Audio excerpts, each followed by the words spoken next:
ଆଜି ଜାଣିବା ଫଳ ବିଷୟରେ। ଫଳ ସବୁ ଚିହ୍ନିଛ?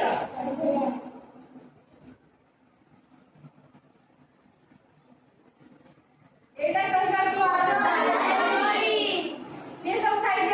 ମୁଁ ଖାଇଛି। ଦେଖିଛ? ଏଇଟା ଆମ୍ବ। କିଏ ଖାଇଛ? ମୁଁ ଖାଇଛି। ଆମ୍ବ ଗଛ କେମିତି ଦେଖିଛ?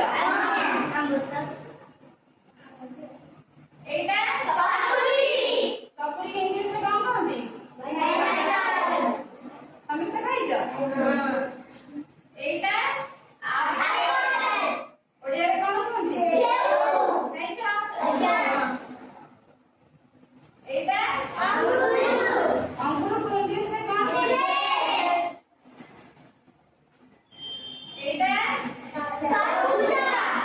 ସମସ୍ତେ ଖାଇଛ?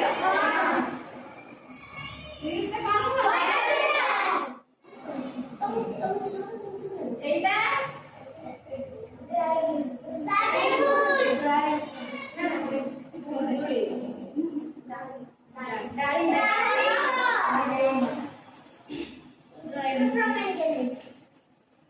ଏଇଟା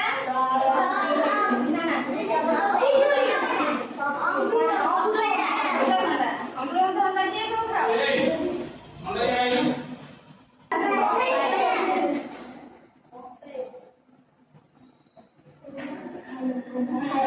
ଦେଖିଛ ସମସ୍ତେ? କେମିତି କଲର ଦେଖି କହିଲ? ଆମ୍ବ ଗଛ ଖାଇଛ? ସମସ୍ତେ ଖାଇଛ?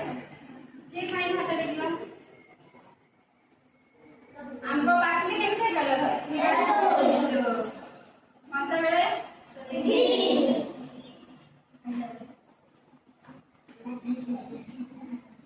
ତରଭୁଜ କେମିତି କଲର କଞ୍ଚା ବେଳେ? କାଟିଦେଲେ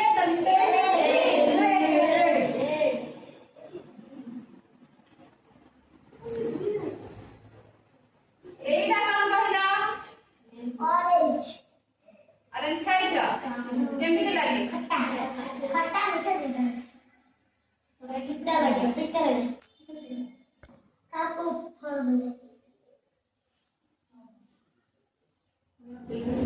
ସପୁରୀକୁ ଇଂଲିଶରେ କଣ କହନ୍ତି? ସମସ୍ତେ ଖାଅ? ସମସ୍ତେ ଖାଅ? ସମସ୍ତେ ଖାଇବ। ଫଳ ଆମ ଦେହ ପାଇଁ କଣ? ସମସ୍ତେ ଖାଉଛ ତ?